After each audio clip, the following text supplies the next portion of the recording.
አሰላሙ አለይኩም ወረህመቱላሂ ወበረካቱ። የተከበራችሁ ጓደኞች ዛሬ አወል ኸድርን ነው የማቀርብላችሁ። ስለ ወቅታዊ ጉዳይ አንዳንድ ነገር እስኪ ነግርና ኢንሻአላህ እንድትከታተሉት ጠይቃችኋለሁ። አወል ሰላሙ አለይኩም። ወአለይኩም ሰላም ወበረካቱ። እስኪ በወቅታዊ ጉዳይ ላይ አንዳንድ ነገሮችን እንድታብራራልኝ እፈልጋለሁ። ባረከላሁ ፊክ። የኢትዮጵያ ኦርቶዶክስ ተዋህዶ ቤተክርስቲያን ስላስተላለፈችው ጳጳሱ ስለተናገረው ምን ትነግረናለህ? ምን ማስተላለፍ ትፈልጋለህ?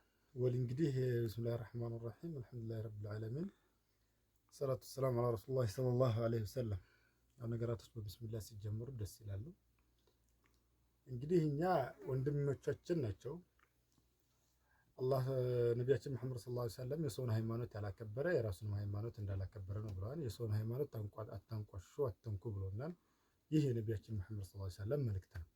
እኛ ደግሞ በነቢያችን መሐመድ ሰለላሁ ዐለይሂ ወሰለም መንገድ የምንከተል ሰዎች ስለሆን ነቢያችንን መንቀፍም ሆነ ለምን ማለት አንችልም። እሳቸው ካሉ አሉ አንነካም። ነገር ግን አሁን እያየን ያለነው አንዳንድ ነገራቶች አሉ። ስለ አክሱም ንጹሃን ሙስሊሞች አንድም መግለጫ ያላወጣች ቤተክርስቲያን ሳውዲ ላይ ስለታሰሩት ዜጎች ድምፅ መሆን ጀምሯል።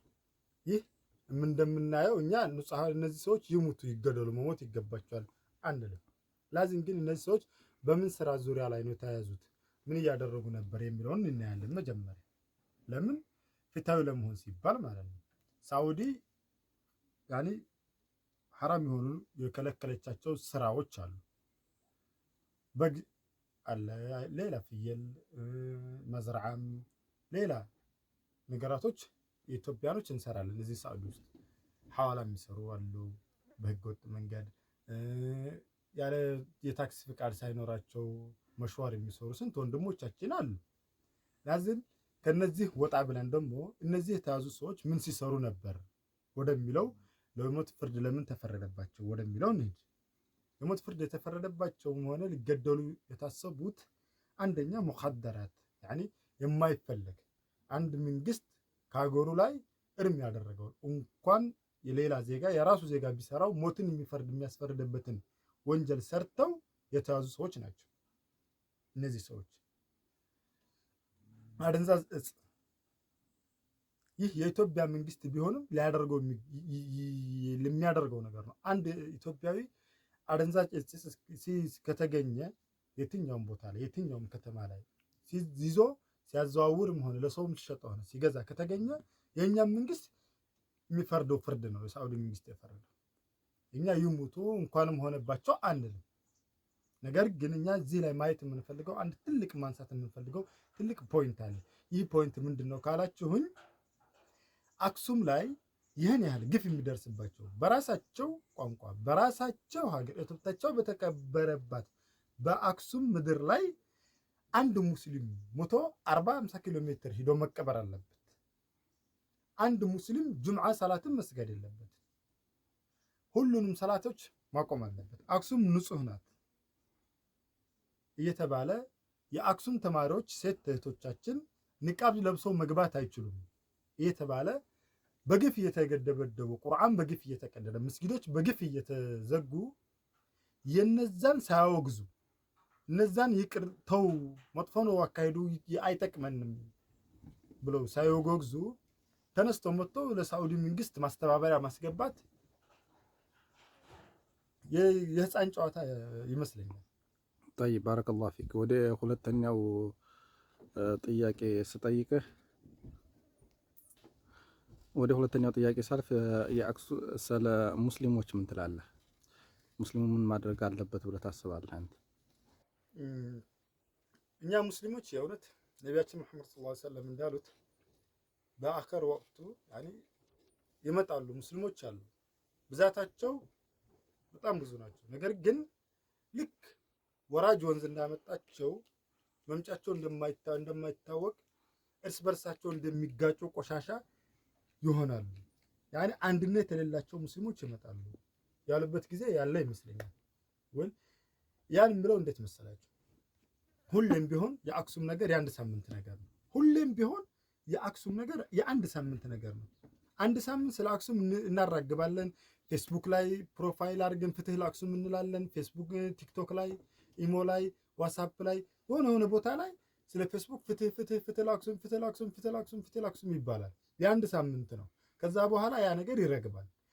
ቲክቶከሩም ሆነ ፌስቡከሩም ሆነ ማንኛውም ሰው የሸሪዓ ያኒ አለ አይደል እኛን የሚሞሩን ከፊት ሆነው የሚቀድሙን እኛ በእነሱ ስሩን የምንተዳደራቸው ሸሪዓዎች የመጅልስ ሰዎች ቢሆንም የሆነ ህዝቡ ሊነሳ ሲፈልግ ብቻ ያኑሳ። ከዛ በኋላ ይረግባል ያ ነገር። እስኪ አሁን በስንት ጊዜ ውስጥ ስለ አክሱም አሁን የሚያወራ ሰው ትንሽ ነው። ከስንት አንድ ሰው የለም፣ ረስተነው። ይህ አንድነታችን ስለሌለ ነው። አንድነታችን እየጠፋ ስለሆነ አንድነት ያስፈልገናል። ትልቁና ዋናው ነገር አንድነት። እኛን እየገደለን ያለው ለሌሎች ክፍተት እንድንሰጥ እያደረገን ያለው ትልቁ ነገር አንድነት ነው። ሁሉም ሰው ያኔ አሁን ብዙ ፎሎወር ያላቸው ቲክቶከሮች አሉ፣ ሙስሊሞች ነው። ብዙ ፎሎወር ያላቸው ቲክቶከሮች አሉ፣ ዩቲዩበሮች አሉ። ያን ግን የሚያደርጉት ለአንድ ሁለት ቪዲዮ ይለቁና ገደብ ያደርጉት። ለምን ስትላቸው አካውንቴ ሪፖርት አድርገው እንዳይዘጋብኝ፣ አካውንቴ እንጀራ ጉዳይ ነው፣ ቢዝነስ ስለሆነ ይዘጉብኛል ነው። ግን ደግሞ ከቢዝነስ በላይ ነው። ሙስሊሞች በሚበዙበት አካባቢ ምን ትላለህ? እንደ ምሳሌ አፋር፣ ሶማሌ፣ ወደ ስልጤ ብዙ ሙስሊም የሚበዙበት አካባቢዎች አሉ። ለነዛ ምን መልዕክት ታስተላልፋለህ? ስለ አፋር ማንሳት እፈልጋለሁ በትልቁ ማለት ነው። ለምን አፋሮች ክርስቲያን በዘር የለም። እናቱም አባቱም አፋር የሆነ ሰው ክርስቲያን አታገኝ። ነገር ግን አፋር ክልል ውስጥ ከ16 17 ያላነሱ ቤተክርስቲያኖች አሉ። ለነዛ አጸፋዊ ምላሽ ልክ እንደነሱ እንዳሰቡትና እንደሱ በነሱ አንግል እነዛ እንዳሰቡት ሆነን ብናይ ለኛም አፋር ክልል ቅዱስ ናት። ስለዚህ እኛም እንደ ቅዱስነት ሀገራችንን ቅዱስ ለማድረግ ስንፈልግ የነሱን ቤተክርስቲያን ማዘጋት አይጠፋም። ይህ አይምሮን ሐሳብን መጠቀም ነው። እኩልነት፣ መቻቻል። አንድ ሀገር ላይ የሃይማኖት ግጭት ከተፈጠረ ያች ሀገር ወዴት ልታመራ እንደምትችል ማንም ሰው የሚያውቀው ነው። እንኳን እኔ የተማረ ወይም ደግሞ ትልቅ ሰው ህፃን ልጅ አምጥተህ የሃይማኖት ግጭት ምን ሊፈጠር እንደሚችል ብጠይቀው የሚመለስ ይችላል። እና እኔ የምለው ለእነዚህ ለጽንፈኛ ኃይሎች እንመልሰው አንድና አንድ ቀን ነው። እናም ሰሞኑን ፌስቡክ ላይ እንደሚዘዋወር መልእክት አይቻለሁ። ደብረ ጽዮን የትግራይ ተወላጆች ሳዑዲ አረቢያ ስለያዘቻቸው ትግራይ ተወላጆች ፍትህን እማጸናለሁ አለ። አክሱም ላይ ያሉት የትግራይ ተወላጆች አይደሉም ነው? ትግራዊ አይደሉም ነው? ትግራዊ አይደለም ከሆነ በባለፈው ጦርነት ሙስሊሙ ስንት ፐርሰንት ውጊያ እንደተዋጋ ዓለም የሚያውቀው ነገር ነው፣ ይፋዊ ነገር ነው። ስንት ፐርሰንት ሙስሊም እነሱ ጋር ውጊያ እንደተዋጋ የታወቀ ነው። የዛኔ ለምን እናንተ ትግራዊ አይደላችሁም አታስፈልጉንም ተቀመጡ ለምን አላላችሁ? በችግራቸው ጊዜ ትግራዊ ናቸው። በሰላሙ ጊዜና በተረጋጋ ጊዜ ግን ትግራዊ አይደለም። ፖለቲካና ሃይማኖት ይለያያል። ትግራይ ትኩረት ሲፈልግ የትግራይ ክልል ትኩረት ሲፈልግ ትኩረት ሲያሻ የተባበሩት መንግስታትም ዓለም ደግሞ የአፍሪካ ጉባኤ የአፍሪካ ህብረትን ትኩረት ሲሻ ትግራዮች መጥተው አክሱሞቹን መተንኮል ሙስሊሞቹን መተንኮል ሳይሆን ትኩረት በሚፈልግበት ሰዓት ትኩረቱን ይሳል። አሁን ግን ጭራሽ ምን ብለዋል? አክሱም የሚለውን ሰማ አንስተን ጽዮን ማይረም ብለናታል አክሱምን ብለው